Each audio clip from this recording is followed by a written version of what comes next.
So friends, ఇప్పుడైతే chicken curry వండుతున్నాను అనమాట. So నేను ఏ విధంగా వండుతానో చూడండి ఒకసారి. ముందుగా అయితే దీంట్లో అయితే ఆయిల్ అయితే తీసుకున్నాము. సో ఆయిల్ మరుగుతుంది చూడండి.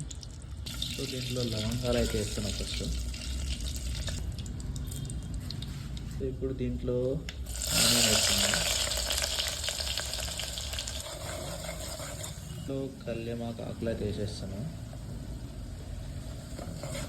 అల్లం పేస్ట్ అనేది ఇప్పుడు వేస్తాను అనమాట.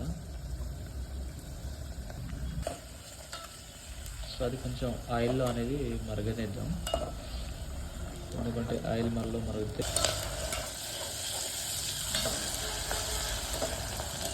ఇంట్లో పసుపు అయితే వేసేసినాం ఫ్రెండ్స్.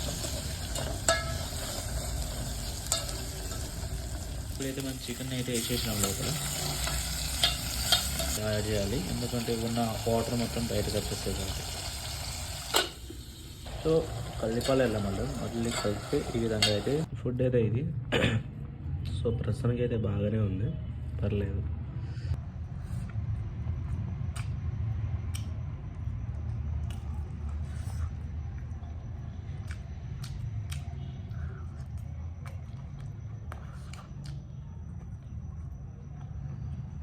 బాగుంది. తినేవండి కాబట్టి నాకైతే చాలా నాకైతే బాగానే అనిపిస్తుంది. ఇలా అయితే ఈరోజు అయితే వంట అయితే చేయడం జరిగింది, ఓకేనా. మీకు రాదని నేను చూపిస్తలేదు, జస్ట్ నేను చేసింది మీకు చూపిస్తున్నా అంతే.